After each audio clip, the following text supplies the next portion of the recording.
자, 지금 비트코인을 비롯해서 시장이 또 내려오고 있습니다. 조정이 또 나와주고 있는데, 제가 어저께 미국에서 금리 결정하고 나서도 조정이 올 가능성이 있다라고 말씀을 드렸어요. 자, 그래서 실제로 미국에서는 3.75%까지 금리를 인하했습니다. 자, 어저께 25bp 인하를 단행을 한 건데, 그럼에도 불구하고 왜 돈이 풀렸는데 시장은 내려왔을까? 자, 우리에겐 한 가지 더 남아있는 산이 있죠. 뭡니까, 여러분들? 바로 일본의 금리 결정입니다. 자, 그래서 일본의 금리 결정일은 12월 19일로 이제 앞으로 8일 정도 남았는데요. 오늘 영상에서는요, 지금 이제 미국의 기준금리 결정이 이어지고 나서 일본의 입장은 어떻게 변했는가? 자, 실제로 이번에 일본 진짜로 금리 인상하게 될 것인지 아니면 분위기가 조금 바뀌었는지 영상 속에서 같이 한번 말씀드리면서 여러분들 앞으로의 투자 방향 잡아나갈 수 있도록 앞으로 다가올 일에 대해서 대비할 수 있도록 여러분들한테 전부 다 영상에서 말씀드리겠습니다. 자, 그러니까 영상 꼭 끝까지 시청해주시고 시청하시기 전에 구독, 좋아요, 알림 설정 한 번씩만 부탁드릴게요. 자, 여러분들 반갑습니다. 서인아입니다. 제가 지금 영상을 찍고 있는 이 시간은요, 12월 11일 목요일 11시 51분 지나가고 있고요. 지금 현재 리플의 차트는요, 3,000원 깨고 내려가서 1% 넘게 조정 중인 우리의 리플입니다. 자, 어저께 분명히 금리 인하를 했어요. 자, 미국에서 금리 인하를 단행을 했고 4% 선에서 내려가서 이제 앞자리 3% 금리를 보고 있는데요. 자, 그럼에도 불구하고 시장은 조정이 오고 있습니다. 그렇다면 어제 이 파월 의장의 연설에서 무슨 얘기들이 오갔는가에 대해서 한번 말씀드리도록 할게요. 자, 어제 연준 회장인 파월은요, 뭐라고 얘기를 했느냐. 연준 금리 인하를 하되 내년에는 한 번이다. 파월 인상은 배제하겠다. 온건 매파 메시지에 미국 중심은 환호를 하고 있다. 자, 지금 보시게 되면 이게 무슨 얘기냐면, 뭐라고 얘기를 했냐면요. 26년도에 한 번 인하할 거고, 27년도에 한 번 인하할 거야. 자, 그런데 지금 금리 인상은 없어. 라고 얘기를 했어요. 자, 일단은 금리 인상은 안 하겠다라고 얘기를 했기 때문에 이거는 호재로 작용되는 게 맞습니다. 근데 우리가 생각했던 거는 내년 내내 금리 인하하는 거 아니었어? 그래서 3% 내지 2%까지 금리를 낮춰서 요거 맞추는 거 아니었어? 자, 여러분들 이거를 미리 얘기할 수 없습니다. 지금 이 파월 의장 같은 경우에는 만약에 지금 그렇게 얘기해서 시장이 막 미친 듯이 환호를 했어. 여기서 거품이 껴버리면 확 또 빠질 수 있어요. 그럼 이 화살이 누구한테 와? 파월 의장한테, 연준한테, FOMC한테 오기 때문에 지금 그렇게 대놓고 엄청나게 호재를 얘기할 수가 없단 말이에요. 그런 위치에 있는 사람이에요. 그런데 저는 이제 5월달에 파월 의장의 임기가 다 하고 나서 그 다음에 앉을 케빈 헤셋은 조금 다른 인물이라고 보고 있기 때문에 내년에 시장 상황은 또 많이 바뀔 거다라고 저는 말씀을 드리고 싶고요. 일단은 지금은요, 이제 연준 이사들의 입장도 많이 바뀌었습니다. 뭐, 지금 기준금리를 4%대를 유지를 해야 된다라고 외쳤던 그런 이사들도 입장을 많이 바꿨어요. 이번에 회의로 보니까. 그리고 추가적으로 어제 인터뷰를 했을 때 지금 물가가 조금 오르고 있는데 이거는 신경 안 쓰시나요? 라고 질문을 했어요. 그런데 이 물가는 일단은 지금 트럼프 대통령의 관세 때문에 일시적으로 오르는 거고 내년 상반기가 되면 요거는 둔화가 될 거라고 보고 있다. 그래서 괜찮은데 지금 더 심각한 건 고용이다 라고 얘기를 했어요. 그렇다라는 건 지금 연준에서도 신경 쓰고 있는 게 물가보다는 고용으로 옮겨졌다라는 게 밝혀졌죠, 여러분들. 자, 그런데 지금 미국의 고용 상태 굉장히 심각합니다. 지금 기업들이 무너지고 나니까 일자리도 없고 고용이 완전히 무너져 버리면서 지금 이 고용을 같이 되살려줘야지 이제 미국에서 살기가 괜찮아지겠죠. 그래서 일단 지금 물가 때문에 물가가 너무 올라서 죽겠어요 였는데 지금은 고용이 안 되잖아. 우리 일자리가 없어서 아예 돈이 없는데요. 물가가 오르고 나버리고 아무것도 살 수가 없는데요. 이게 더 심각한 거잖아요, 여러분들. 그래서 연준에서는요, 이제 또 내년 1월 달에 금리 결정을 하게 됩니다. FOMC 회의가 또 열리게 되는데, 그 전까지, 그때까지 앞으로 나올 경제 지표들을 엄청나게 집중을 해서 볼 거예요. 그래서, 자, 이번 12월 달에 금리 결정했던 것보다 경제 지표들 발표 날 때마다 더 많은 변동성이 나올 겁니다. 그리고 추가적으로, 지금 그런 얘기도 들리고 있어요. 지금 일본에서 원래는 일본 총재가 이 엔화가 너무나도 약세를 보이고 있기 때문에 요거를 조금 보완을 해야 된다라고 발언을 했어가지고 그때 금리를 인상하지 않겠냐 이런 확률이 엄청나게 올라갔었는데 자 이번에 미국에서도 금리 인하를 했죠. 그리고 나서 지금 일본에서도 급할 게 없는 거야.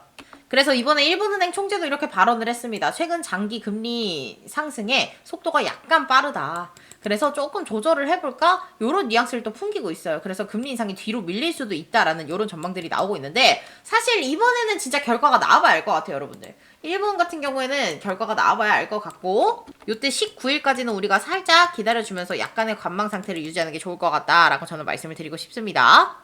자, 그럼에도 불구하고 여러분들 지금 조정이 나올 때는 조금 주워 담는 게 좋아요. 자, 그래서 지금 하방으로 약간 꺾였기 때문에 리플은 조금 더 내려올 수 있을 것 같거든요. 2,900원 초반대 아니면 한 2,800원대까지도 한번 살짝 내려갈 수 있을 것 같기 때문에 거기서 추가적으로 조금 담아주시면 좋을 것 같고, 비트도 빠지고 있는데 비트는 조금 버텨주네요. 그래도 만약에 지금 1억 3,400만원대 깨지면은 조금 더 내려올 수 있습니다. 뭐 한 1억 2천 1억 3천 1억 3 1억 3천에서 1억 2,900 정도까지도 한번 빠질 수 있기 때문에 한번 또 매수 기회가 될 수 있겠죠. 자, 그래서 일단은 일본 같은 경우는 제가 분위기 계속 보면서 금리 결정 전까지 영상을 좀 올려드릴게요. 자, 그리고 지금 유동성이 풀리고 있음에도 불구하고 우리 코인만 못 가는 느낌이 조금 있으실 거예요, 여러분들. 왜 대체 이러는 걸까? 자, 지금 유동성이 주식시장이나 금이나 이런 쪽으로 조금 많이 빠지고 있어요. 그런데 이제 코인 시장에서도 유동성을 빨아 올려고 준비를 많이 하고 있거든요. 그래서 이번에 미국에서 이런 얘기가 나왔어요.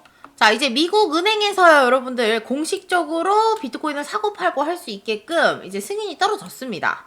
그래서 이제 사실 뭐 지금 조금 비교적 안전자산이라고 분류되는 뭐 주식도 위험자산이긴 하지만 코인에 비해서는 안전하다라고 인식이 돼 있잖아요. 그래가지고 지금 주식시장이나 금이나 이쪽으로 전부 다 지금 유동성이 많이 쏠렸는데, 코인 시장도 조금 이제 우리는 안정적인 시장이다라는 거를 좀 어필을 해주면서, 그리고 추가적으로 제도권 금융에 진입을 하면서, 자, 그리고 여러분들 이렇게 은행 쪽에서 비트코인을 매수매도 할 수 있게 되면은 기관 자금 유입 통로가 또 늘어났다라고 여러분들이 봐주시면 돼요. 자, 그래서 사실 이제 코인도 점점 정식 자산으로 인정을 받아가는 과정이기 때문에 그때 가서 인정받아가지고 진입하면 늦어요. 그래서 여러분들이 지금부터 잘 준비를 하셔서, 자, 지금 코인 시장이 올라가기 전에 많이 열병을 앓고 있습니다. 그래서 여러분들이 이 구간에서 놓치지 않고 잘 케어를 해가지고 제대로 이것을 이때 따서 드셨으면 좋겠어요. 자, 그리고 여러분들 제가 말씀드렸다시피 미국의 기준금리 결정 같은 경우에는 내년에 지금 이번에 나온 얘기가 뭐였어요, 여러분들? 26년에 한 번, 27년에 한 번, 25bp씩 금리 인하 할 것이다 라고 얘기했는데, 대놓고 여기서 내년 내내 우리 금리 인하 할 거예요 라고 얘기를 못 한다니까. 자, 그래서 내년에 금리 인하 어쨌든 이루어지게 될 겁니다. 어쨌든 지금 고용이 너무나도 힘들다라는 걸 연준에서 인지를 하고 있기 때문에 금리 인하 지금 얘기한 것보다는 훨씬 더 많이 일어날 수밖에 없다라고 저는 말씀드릴 수가 있어요. 자, 그래서 우리가 지금 이렇게 전체적으로 돌아가는 상황을 봤을 때 결국에 금리 인하가 나올 거고, 그러면 시장에 돈이 계속해서 풀릴 거고, 그러면 여러분들 이때는 또 부자가 생겨나는 타이밍입니다. 자, 우리가 코로나 시절에도 돈을 엄청나게 풀었어요. 우리나라만 해도 민생지원금 해가지고 막 엄청 풀었었잖아. 재난지원금 뭐 이래가지고 풀었잖아요, 여러분들. 그리고 미국에서도 돈을 엄청나게 풀었어요. 거긴 천조국이잖아. 얼마나 풀었어? 2천조라는 돈을 풀었어요, 여러분. 엄청나죠? 자, 이렇게 돈을 많이 풀었더니 그때 또 물가가 엄청나게 올랐습니다. 그래서 그때 당시에 지금 물가가 올라서 뭐 다시 이걸 금리 인상을 해갖고 잡아야 된다 해가지고 요 모양 요 꼴까지 온 거예요. 자, 그런데 일단 이때 돈이 풀릴 때는 경기가 너무나도 안 좋았지만 부자가 많이 생겨났어요. 부자가 어떤 부자가 생겨났어? 이때 뭐 사업이 성공해서 장사가 잘 돼서 부자가 생겨난 게 아니에요, 여러분들. 이때 당시에 자산들이 미친 듯이 올랐습니다. 그 이유는 이렇게 돈을 풀게 되면 화폐의 가치가 떨어져요. 실물화폐의 가치가. 달러의 가치가 떨어졌던 소리죠. 그러면서 다른 자산들의 가치가 오히려 올라가게 됩니다. 예전에는 이 자산을 요만큼의 돈만 있어도 살 수 있었는데 가치가 떨어지니까 이만큼 필요한 거지. 그래서 자산이 오르는 거예요. 이걸 갖고 있었던 사람들이, 투자를 잘했던 사람들이 부자가 됐던 거고, 뭐 코인 부자, 주식 부자 엄청나게 나왔었죠. 우리 내년 한 해 제대로 노려봐야 됩니다. 내년 한 해는 정말 지속적으로 돈이 풀릴 거기 때문에 지금부터 잘 준비를 하셔야 된다. 이렇게 다시 한번 말씀드릴게요. 자, 그래서 우리 여러분들 내년까지 투자 잘 하실 수 있도록 우리 다 같이 구독자들끼리 으쌰으쌰 한 번씩 해줍시다. 자, 지금 시청 중이신 제 영상 댓글에다가 여러분들 다 같이 화이팅 한 번씩 적어주십시오. 화이팅! 다 같이 으쌰으쌰 잘 버텨서 돈 많이 벌고 부자 될 수 있게 화이팅 한 번씩 적어주세요. 자, 그리고 여기다가 리플 화이팅 적어주시면 좋고, 서인아 화이팅 적어주셔도 여러분들 제가 너무나도 행복합니다. 이렇게 한 번씩만 댓글 부탁드릴게요.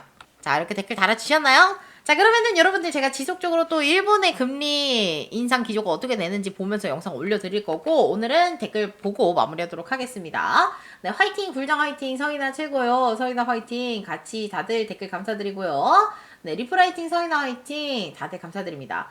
비트코인, 이더리움, 솔라나 가지고 있는데요. 일본 금리 인상 때문에 혹시 불안하면 매도하는 게 좋을 거라고 생각하시나요? 아니요, 이런 중장기 종목들은 들고 있으셔야 돼요. 조금 작은 잡코인들, 알트코인들은 상태를 보고 매도해야 되는 종목인지 요거는 제가 판단해 드릴게요. 메이저 종목들은 들고 계세요. 일본 가서 돈 빌리면 비행기 값 나가고 시간 소비고 이것저것 금리 인상만큼 필요 경비도 더 들 텐데 금리 인상된다고 다 뺀다. 지금 그 정도의 돈을 빌린 게 아니니까요. 엄청나게 많은 자금을 빌려왔으니까요. 이런 건 뭐 일도 아니죠.